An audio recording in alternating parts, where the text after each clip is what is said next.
told me I should fight back. They don't like that. Just know if you rock the boat, you better have a life raft. Woo! What up, everybody in the YTBC? Before I get started, I want to give a big shout out to Michael Stott.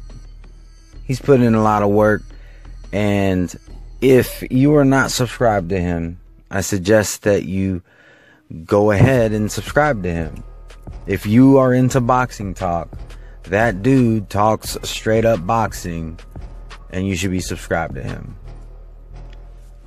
That being said, you know, he did a video.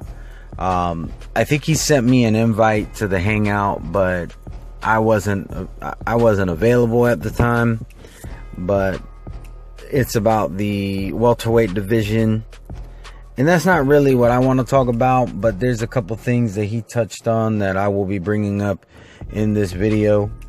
But really what the overall topic of this video is that new media, I think it's failing its audience. Now, when I say new media, I'm not talking about the hashtag new media that Ego and Dante's Boxing Nation pushes. We know that's bullshit. If you don't know that that's bullshit, well, then I have to question your comprehension level. But that's not what I'm talking about. I'm not talking about what they, you know, their idea of new media is just their little clique of channels that, you know, they push an agenda. That's just the fact. They push an agenda. That's not what I'm referring to new media. I'm talking about the real definition of new media, which is YouTube, social media like Twitter. I mean, I know YouTube technically is social media as well, but, you know, Twitter, Instagram, not the traditional sense of media that has been around for many, many decades. Actually, you could even say a century, because you kind of have to bundle up radio with TV, because in all honesty, as far as giving information, it really hasn't changed all that much. TV was basically just adding the image and videos to what you would typically get on radio. You know, back in the day, people used to listen to boxing. Now, I'm sure as hell glad that we don't have to do that and haven't had to do that for quite some time, but that's what I'm referring to when you're talking about old media versus new media. And I really think that a lot of people in new media who partake in new media, and you know, that includes anybody who has a Twitter account that they tweet about boxing, anybody who has an Instagram account that they post things about boxing, anybody who has a YouTube channel that talks boxing, gives their, you know, either reports on the news, gives their take, all that is considered new media. Because the difference is, the people who are in this quote unquote new media are pretty much self-employed, freelanced, or complete and 100 volunteers.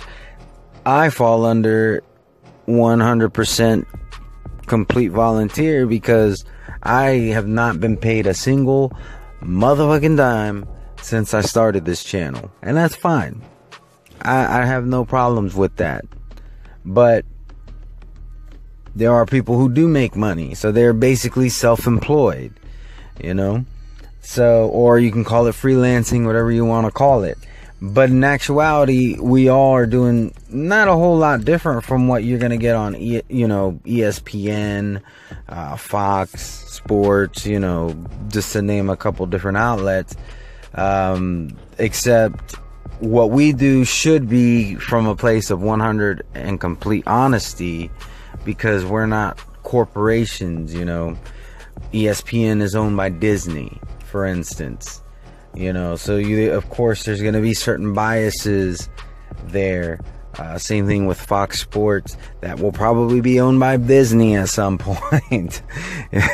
But it when it comes to this new media, we the people who do this on our spare time, or we have to make time to do this, and this is not Even the people who make money, a lot of times it's not their primary source of income. Some of them it is. Whichever you fall into, you have a certain level of responsibility, whether you get paid or not. And that is to uphold the integrity of new media. The second you start tainting the new media with bullshit bias or bullshit fake news, you are tainting this new media. Now, I'm not going to throw any names out there, but there are some channels that I do respect that I have seen for the past week reporting that Keith Thurman has been stripped of his WBA super title. Now, I looked into this because being that we live in the age of new media, it's not all that hard to do research. And I felt the best place to get the information was straight from the horse's mouth. So I went to the WBA website to see who is listed as the welterweight super champ. Lo and behold, it's Keith Thurman. Now, I will note that it also still lists Lucas Matisse as the regular champ, which we all know is not factual because he lost it on Saturday. But you could chalk this up to, that they maybe update it every so often. I don't know what that frequency is. It could be once a week. It could be twice a week. It could be once a month. But what we do know is this: the WBA still has Thurman listed as the super champ. And not only that, but on the night of the fight, if you watched it, if you used the ESPN app to watch it on ESPN Plus, you will notice that they said that it was for the regular championship belt. Now, it's been almost a week that people have been reporting that Keith Thurman has been stripped of the WBA Super Championship belt. So, the very night of the fight, they're still saying it's for the regular belt. But I see a lot of channels still, even after that, not recanting and still saying that they fought for the Super Championship belt. First off, when it comes to the WBA, let's say they did strip Keith Thurman. Okay? You don't know what they're going to do with the Super Championship. You really don't. Because when it comes to the WBA, they are just as full of shit as some of these channels reporting this shit. Because take a look at what happened with Tank Davis and Machado. Machado was already the super champion. But they basically downgraded him to regular champ and gave it to the winner between Tank Davis and a dude that had no business fighting for a championship at that weight. Because one, he came from a lower weight, and two, he was coming off a loss. But Tank Davis beat him, and they awarded him the Super Championship belt. Now, I do like Tank Davis. He probably would beat Machado, but the fact remains, he did not beat the guy who had the Super Championship belt. He should have been fighting for the regular, and then should have been challenging Machado for his super status. That is the way that this is supposed to work.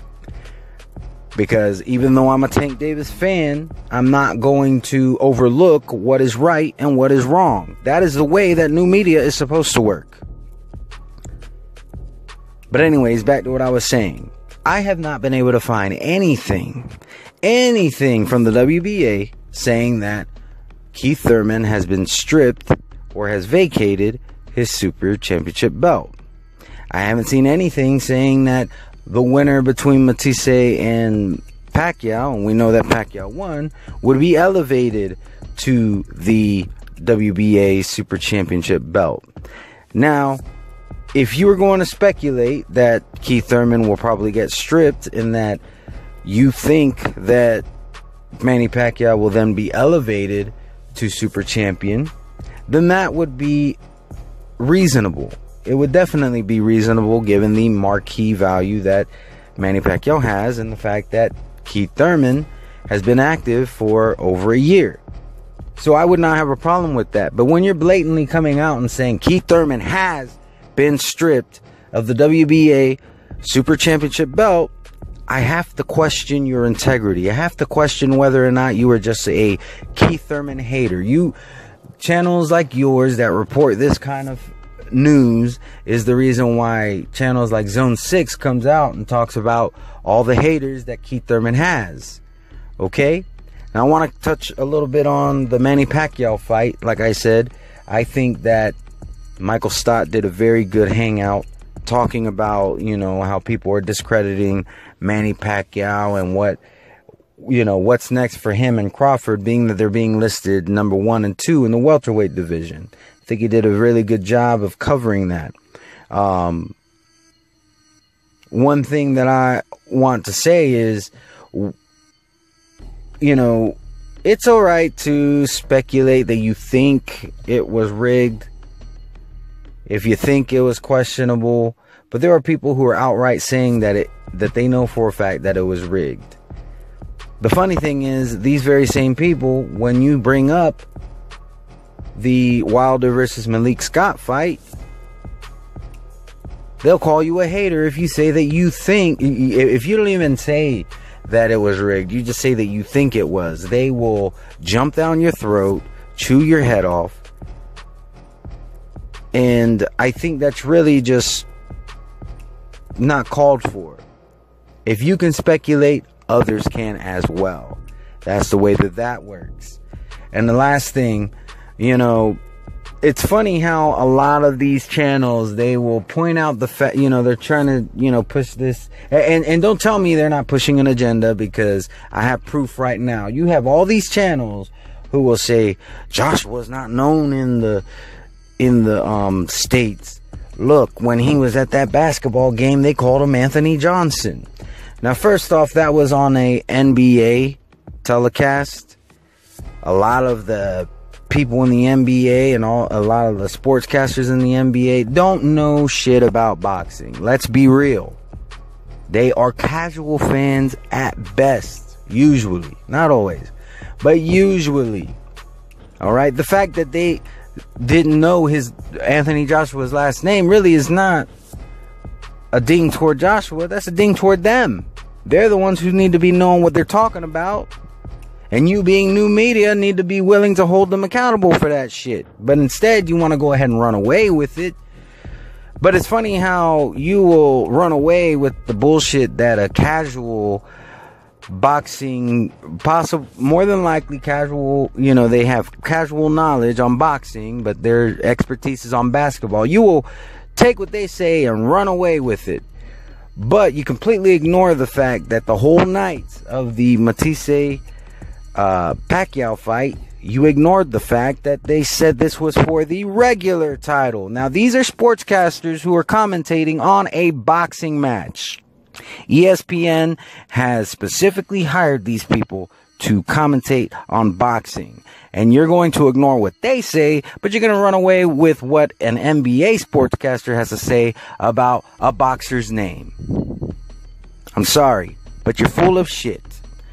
Now, as far as the channels that I respect that have been reporting on Keith Thurman being stripped, I don't really disrespect them. I don't really, that's why I didn't want to call out any names. I'm just saying, if you're going to claim new media, you need to keep the integrity intact.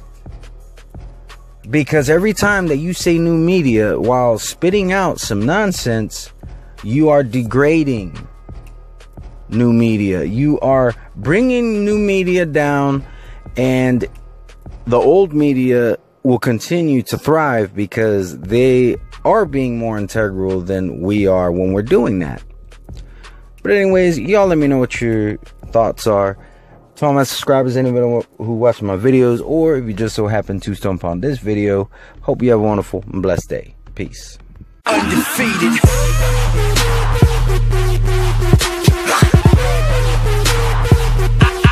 Undefeated.